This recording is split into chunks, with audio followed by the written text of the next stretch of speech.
Welcome to the Deep Dive. Our mission, as always, is to take a stack of sources, dive deep into them, and pull out the most important, surprising, and genuinely useful info just for you. Think of it as your shortcut, really. Getting you up to speed on complex stuff without you having to read everything yourself. Exactly. And today, we are plunging headfirst into the, well, pretty fascinating world of additively manufactured metallic biomaterials. Okay, that's a bit of a mouthful. It is. But you can just think of it as the absolute cutting edge of 3D printing, but for medical implants, stuff that goes inside your body. Yeah, we're talking about creating implants with incredible complexity, not just, simple shapes, but really intricate, porous structures. Things that look and act astonishingly like human bone. And custom tailored too, right, for individual patients. Precisely. Tailored just for them. The source material for this deep dive is a really, really detailed review article. It's from the journal Bioactive Materials, and it gives us a fantastic look at where this field is right now, the state of the art. It's packed with insights. Really shows how researchers are pushing the limits. It should be interesting to unpack. Okay, let's get into it. So maybe start with the basic problem. People need implants, usually bone replacements, but just sticking a solid chunk of metal in there, it has issues, right? Big limitations, yeah. Traditional manufacturing, like machining, really struggles to create the shapes you actually need, especially those complex internal structures. Right, because bone isn't solid. It's got that spongy porous inside. If you just put in a dense metal rod, maybe it holds things together, but it doesn't really integrate, does it? Exactly. Your own bone needs space to grow into the implant, like roots finding their way into soil. That's what gives you a strong, lasting bond. Without that, things can loosen over time. And that's where additive manufacturing, or AM 3D printing, comes in. It's kind of a game changer here. A total game changer. It blows past those traditional manufacturing limits. Suddenly, you can create these wildly complex external shapes, and this is crucial, you can engineer the internal porous structures exactly how you want them. So the goal is really mimicking the lost bone tissue as closely as possible. Precisely. And they resist wear and corrosion really well, which you definitely need if something's going to sit inside you for years. Fascinating. Okay, so that covers why we need AM and what materials work. Now let's get into the how. How do they actually 3D print these metal parts? Right. The source mentions several processes, but the one you see most often for these kinds of load-bearing metal implants is called laser powder bed fusion, LCF for short. LPBF, okay. You might also hear it called selective laser melting or sintering. Exactly, same basic idea. Picture this. You spread out a very thin layer of fine metal powder, then a powerful laser beam comes in and basically draws the cross-section of the implant onto that powder. Melting and fusing those powder particles together. Then the platform drops slightly, a new layer of powder gets spread on top, and the laser draws the next slice, fusing it to the layer below. So it builds up layer by tiny layer in this powder bed, all inside a controlled atmosphere. Yep, usually an inert gas like argon. That stops the hot metal reacting with oxygen. And you can fine-tune the whole process, laser power, how fast it scans, the layer thickness to control the final quality. Okay, and the source mentioned something surprising about the surface finish from LPBF. It's kind of rough. Yeah, inherently rough. You get these partially melted powder particles kind of stuck to the surface, and you'd think that's bad, right? It needs polishing. You would think so, yeah. But for bone implants, that roughness can actually be a good thing. It increases the surface area, gives bone cells more little nooks and crannies to grab onto and get trapped in. It can actually stimulate bone growth compared to a really smooth surface. That is genuinely counterintuitive. So the rough edges can be a feature, not a bug. What are the downsides of LPBF then? Well, it's not super fast, not ideal for really high volume mass production, and switching between different metal powders in the same machine can be a bit tricky. Plus, while it's great for complex shapes, some really fine features or multi-material parts can still be challenging. Okay, so if LPBF has those limitations, are there other ways? The source mentioned binder jetting, BJ. How's that different? Binder jetting, yeah, it's a totally different approach. Instead of a laser melting the powder, you use something like an inkjet print head to selectively spray a liquid binder onto the powder layer. That binder basically glues the metal particles together where you want the part to be, layer by layer, just like LPBF, but with glue instead of melting. Okay, so you end up with this shape made of powder held together by binder, a green part they call it. Exactly. It's fragile at that stage. So after printing, you carefully remove it from the powder bed and put it into a furnace. For sintering. Right. You heat it up hot enough for the metal particles to fuse together and become dense, but not quite melting them. The binder burns away during this process. What are the advantages of doing it that way with binder? Some big ones. First, because you're not melting and rapidly cooling, you often don't need expensive support structures, even for complex overhangs. The surrounding powder supports the part during printing. Ah, okay. That simplifies things. It does. And the slower cooling in the furnace means much lower residual stress in the final part compared to LPBF, which can be a big deal for performance. It's also generally seen as lower cost, potentially more scalable for higher volumes, and it can handle a wider range of materials. Multi-material printing might be easier too. That sounds great. So what's the catch then? Why isn't everyone just using binder jetting? The main trade-off is usually porosity. Even after sintering, BJ parts tend to have more tiny internal voids, like microporosity, compared to well-optimized LPBF parts. That can affect the strength and fatigue life. Okay. And the post-processing steps, getting rid of all the leftover powder, the whole sintering cycle, that can be quite time-consuming and add significant cost. So different tools for different jobs, essentially. You choose the technique based on the implant-specific needs. Pretty much, yeah. Strengths and weaknesses of both. Okay, let's circle back to the materials. You mentioned titanium alloys, like Ti6L4V, are the workhorses. Absolutely. They are everywhere in orthopedics. Highly biocompatible, strong, relatively light, but it's important to remember they're mostly considered bionert. Meaning they don't cause problems, but they don't actively help bone grow onto them either. Exactly. They just kind of sit there happily. The body tolerates them, but doesn't form a strong chemical bond with the surface on its own. Bone might grow up to it or mechanically lock into pores, but it's not typically a direct chemical integration. And their structure, when printed using LPBF, is it different from traditional titanium? Yeah, it often is. That rapid heating and cooling from the laser creates a very specific microstructure, often what's called a siccular martensitic. It's very fine grained. Okay. And you can change that with heat treatment afterwards, maybe to a lamellar structure. But the source points out that the higher strength you often see in LPBF, Ti6L4V, compared to the traditionally made stuff, that's actually because of this unique fine microstructure. Interesting. But there was a downside you mentioned earlier, Anisotropy. Yes, that's a key challenge with LPBF sometimes. Because it builds layer by layer and there are strong thermal gradients, the metal grains tend to grow upwards, like columns. Right. This means the material's properties, like how strong it is or how much it stretches before breaking, can be different if you test it vertically versus horizontally along the build layers. And for an implant, you need predictable properties in all directions. Absolutely. So post-processing, like annealing, heating it up again, is often used to sort of homogenize the structure and reduce that directional difference. Ti-6Al4V is actually less prone to certain defects like lack of fusion compared to some other metals, which is another reason it's popular. Okay, let's switch to tantalum. The source highlighted this one as increasingly important. Why tantalum? This is where things get really interesting from a biological perspective. Tantalum is also very corrosion resistant, has good mechanical properties, but its key advantage over titanium alloys is bioactivity. Bioactivity, meaning it does interact positively with bone. Yes. When tantalum is in the body, it tends to form a layer of apatite on its surface. That's the same mineral component found in bone. So it creates a surface that bone recognizes. Exactly. That apatite layer acts like a natural bridge, encouraging direct chemical bonding between the implant and the patient's own growing bone tissue. This osseointegration is really strong, leading to better long-term stability. So why isn't everything made of tantalum then? What are the hurdles? Well, cost is a big one. Tantalum is expensive. It's also very dense, much heavier than titanium, and it's difficult to work with traditionally. For AM, its extremely high melting point makes it challenging to process. You need a lot of energy. So researchers are trying to get the best of both worlds? Yeah, one strategy mentioned is alloying tantalum with titanium, creating things like Ti-50 alloys. The idea is to keep some of that bioactivity and strength from tantalum, but maybe lower the overall stiffness closer to bone, reduce the density, and make it a bit easier to print compared to pure tantalum. Makes sense. Now, another material mentioned takes a completely different path. Magnesium, MEC. What's its unique story? Magnesium's claim to fame is biodegradability. This is a really radical idea for an implant. It's designed to dissolve away over time. So the implant just disappears once the bone has healed? That's the goal. It provides support while the bone heals, and then it's gradually absorbed by the body. Wow. And the source said the breakdown process itself can be beneficial. Yes, that's a fascinating aspect. As magnesium degrades, it releases magnesium ions, Mg2 plus Pu, and these ions are actually good for bone healing. They can help cells move in, grow faster, and form new bone by activating certain enzymes. So it helps heal as it disappears. What's the main challenge with that? It sounds almost too good to be true. The absolute killer challenge is controlling the rate of degradation. It's critical. Why? It has to degrade slowly enough to provide support for the entire time the bone needs to heal and regain its own strength. If it dissolves too quickly, the implant fails mechanically before the bone is ready. Right. But if it degrades too slowly, you lose the benefit of it being temporary, and you might still get some long-term issues. So hitting that sweet spot, matching the degradation rate to the bone healing rate for that specific patient and location, that's really tough. How are they trying to control it? Various approaches. Alloying magnesium with other elements, the source mentions rare earths or manganese, can slow down corrosion. Incorporating biodegradable polymers into the implant structure is another way, or applying protective surface coatings. And printing pure magnesium is hard too. Yeah, and powder is tricky stuff. High surface energy, very prone to oxidizing, which makes it difficult to handle and process safely and effectively with AM techniques like LPBF. And the source briefly mentioned others too, like nickel titanium, which has shape memory properties. Right, shape memory alloys, potential for things like self-expanding stents or fixation devices, and cobalt chromium alloys, Cocle-R, which are very common in dental implants and joint replacements due to their wear resistance. It really shows there's a whole toolbox of materials being explored. It really does. It's not just one size fits all.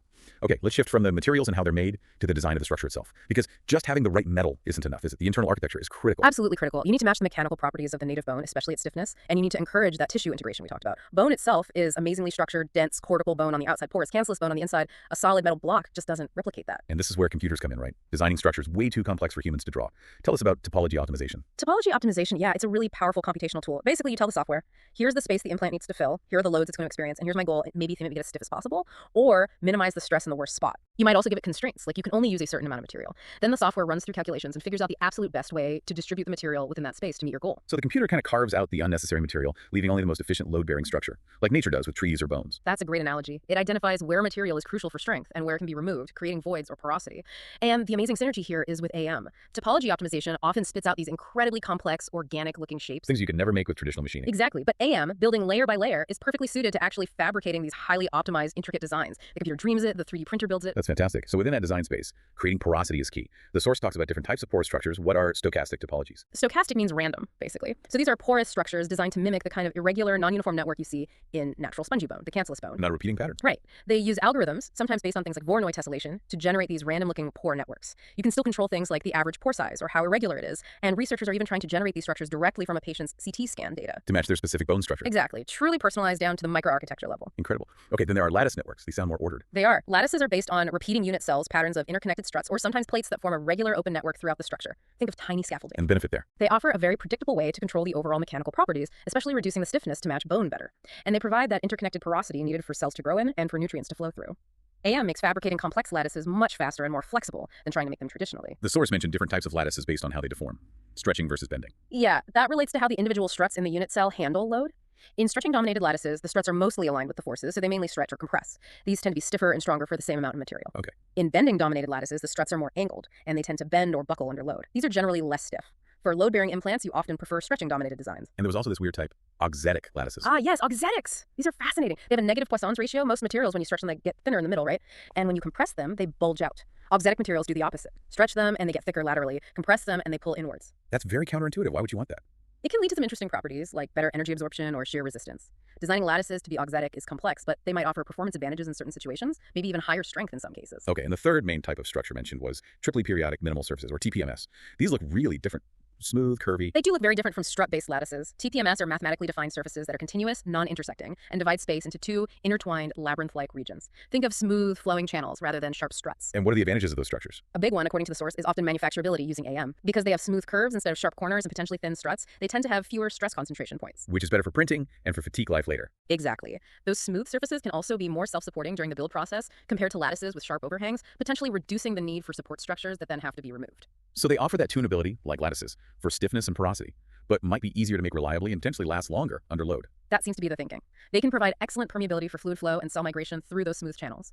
Designing them can be computationally intensive, though, because the math defining these surfaces is complex. Makes sense. And if you combine all these ideas, different materials, different structures, you get to what the source calls functionally gradient scaffolds. Right. This is really the cutting edge of design. Instead of the implant having the same properties everywhere. Like uniform porosity or the same material blend. Exactly. In a functionally graded scaffold, those properties change gradually across the implant. Maybe the porosity slowly increases from the center outwards, or the unit cell size changes, or even the material composition itself varies smoothly from one region to another. Why would you want that gradual change? It's all about meeting conflicting requirements and mimicking biology even better. Think about a hip stem. You need the core to be really strong and stiff to handle the load. But where it meets the patient's bone, you want it to be less stiff, more porous, maybe even bioactive, to encourage that bone ingrowth and prevent stress shielding. So the gradient lets you transition smoothly between those different needs. Precisely. It helps distribute stress more naturally and creates different biological environments in different zones of the implant. And some AM techniques, like directed energy deposition, actually allow for printing with multiple materials simultaneously, enabling true compositional gradients like varying the amount of a reinforcing ceramic within a titanium alloy across the part. The design possibilities are just incredible. But okay, let's be realistic. Taking these super complex designs and actually printing them perfectly every time, it's got to have challenges. The source talks about manufacturing defects. Oh, absolutely. This is a critical issue. Despite the amazing precision of AM, the layer-by-layer nature means there are inherent opportunities for small deviations and imperfections to creep in. And these aren't just minor blemishes. They can actually compromise the implant. Definitely. Defects can range from the final shape not being quite right to internal voids that act like tiny cracks waiting to happen. They can lead to outright mechanical failure, drastically shorten the implant's fatigue life under everyday loading, or even block up those carefully designed pores, preventing bone from growing in properly. What are the main types of defects they worry about? The source breaks them down into two main categories: geometric and microstructural. Geometric defects are about the shape and dimensions, things like overall shrinkage or warping as the part cools, surface roughness being different than intended, or the struts in a lattice not having the right thickness or being wavy. What causes those? Often it's down to non-optimal printing parameters or thermal stresses building up during the print. That stair-stepping effect on angled surfaces is another geometric issue, though TPMS structures can help reduce that because of their smoother curves. And the microstructural defects, are those the ones inside the metal? Yes, these are the internal flaws, pores, and voids within the material. Some might just be tiny gas bubbles trapped in the original metal powder, but the really problematic ones are process-induced. The source highlights two big ones: lack of fusion, or LOF. That's where the laser didn't fully melt and fuse the powder between two layers, leaving a gap or void inside. The other is keyholes. These are often larger, irregular pores caused by instability in the molten pool, usually when the laser energy is too high or focused. And those internal ones are particularly bad. Extremely detrimental. They act as major stress risers, significantly weakening the part and making it much more prone to fatigue failure. And they're hard to detect without non-destructive testing. So how are researchers and manufacturers fighting back against these defects? It's really a multi-front battle. First and foremost is meticulously optimizing the AM process parameters: laser power, speed, scan strategy, layer thickness, gas flow, finding that perfect recipe for each specific material and geometry to ensure complete melting and stable conditions. That sounds complex. What about after printing? Post-processing? Absolutely essential. For those internal pores like LOF and keyholes, a common treatment is hot isostatic pressing, or HIP.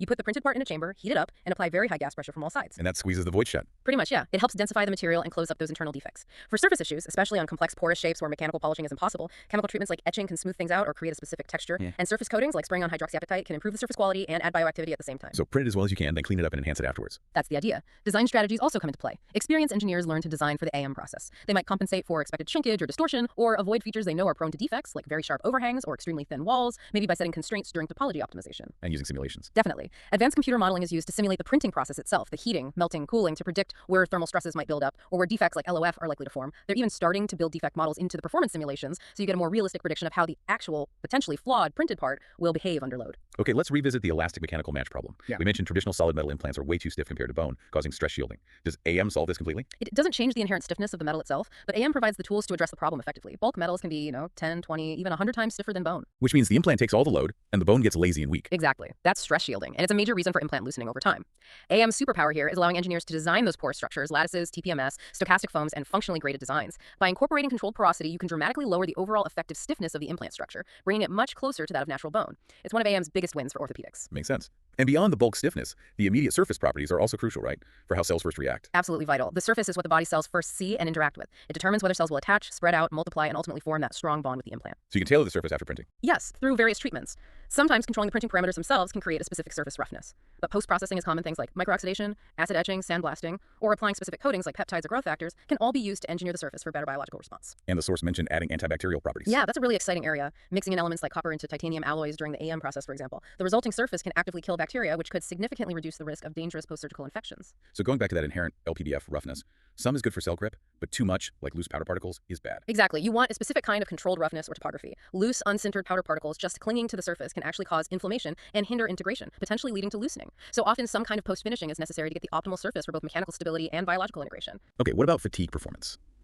Implants need to last potentially millions of cycles of walking, chewing, whatever. Fatigue is a huge consideration. And it's true that AM parts, especially if they have defects or significant surface roughness, can sometimes have a shorter fatigue life compared to traditional wrought or cast metal parts. Why is that? Those defects we talked about, the internal pores, the surface roughness, they act as stress concentrators. Tiny points where stress gets amplified under cyclic loading, making it much easier for a crack to start and grow over time. So cleaning up the defects and smoothing the surface helps fatigue life too. Significantly. HI peeping to close internal pores and surface finishing to reduce roughness are critical for improving fatigue performance. But structure design matters too. For instance, the smooth, continuous curves of TPMS structures inherently have fewer sharp corners where stress can concentrate compared to some lattice designs, which can lead to better fatigue resistance. And there are standards for testing this. Oh yes, the source mentions specific ISO standards for fatigue testing of hip implants and dental implants, ensuring they can withstand the expected loads for their intended lifetime. Okay, one last challenge area. As transport and permeability within these porous structures. Why does that matter so much? Think about the cells trying to live inside that scaffold. They need food, they need oxygen, and they need to get rid of waste products. Yeah. If the pores aren't well interconnected or if they're too small, you don't get good fluid flow through the implant. And the cells suffocate or starve. Essentially, yes. Without sufficient mass transport, the cells deep inside the scaffold won't survive, and you won't get proper tissue ingrowth throughout the implant. So permeability, how easily fluids can flow through, is a critical design criterion. How do they figure that out? They analyze it using tools like computational fluid dynamics or CFD. They build a computer model of the porous structure and simulate how fluid would flow through it, calculating permeability and diffusion characteristics. And the flow itself can actually help. Interestingly, yes. The source notes that the shear stress created by the fluid flowing over the cells provides a mechanical signal, a stimulus, that can actually encourage bone cells to grow and differentiate.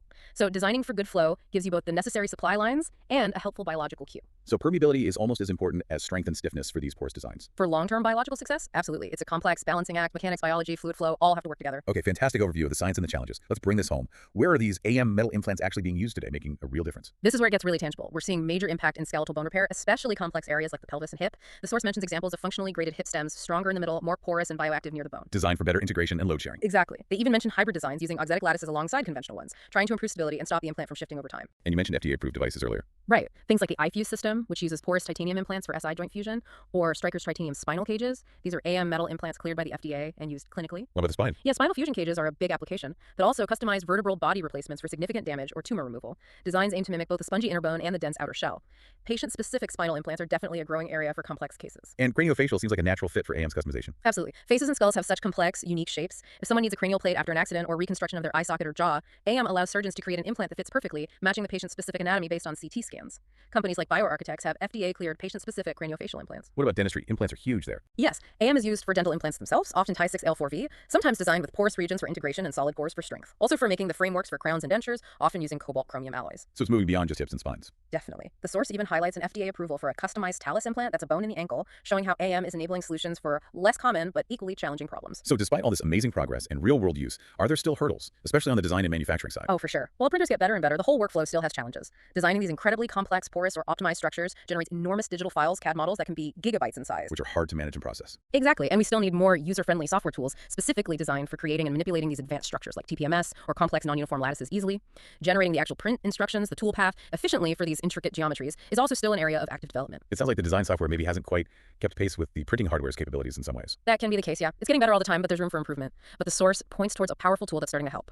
Machine learning, ML. AI coming to the rescue. Yeah. How can ML help with printing implants? In several ways. ML algorithms can be trained on vast amounts of experimental data and simulation results. They can then learn to predict the optimal printing parameters for a new material or a complex shape much faster than trial and error. They can also analyze sensor data from the printer during the build in real time to detect potential defects forming and maybe even adjust the process on the fly. It can help predict final part properties, improve quality control, and generally make the whole process more reliable and consistent. So ML could help automate optimization and reduce those inconsistencies between prints. That's the hope, yeah. It could really streamline the process and improve confidence in the final product. So, okay, to wrap up this deep dive, we've really gone from the basic need fixing bone and the limits of old methods to exploring how AM just opens up this huge new design space. Complex shapes, tailored materials. Right, and we looked at the specific techniques like LPBF and binder jetting, the key materials like titanium, tantalum, even biodegradable magnesium, and how critical that internal structure is. Yeah, designing those lattices, TPMS, gradient structures using computational tools, but also facing the real-world challenges, those manufacturing defects, getting the stiffness right, ensuring good surface properties and fatigue life, making sure nutrients can actually get inside. And the innovative ways researchers are tackling those problems, from post-processing like HIP to smarter design and simulation, and now maybe even machine learning. Exactly. Exactly. So what here feels, I mean, it feels incredibly significant, doesn't it? This isn't just some abstract science project. It's technology directly helping people. Absolutely. It's enabling these personalized, custom bone repair solutions that seem to work with the body much better than older implants, potentially faster healing, fewer long-term problems like loosening, just better outcomes. It really is taking the concept of printing and applying it in a way that could rebuild parts of us better than before, one layer at a time. It is. It really is. And thinking about how well AM seems to be doing at replicating bone's complex, porous architecture, it leaves us with a final thought for you, the listener. Given the success with bone, what other intricate biological structures, tissues, maybe even parts of organs might we eventually be able to mimic or perhaps even improve upon using these incredible design and manufacturing tools in the future? Something to think about. Thanks for joining us on this deep dive. We'll see you next time.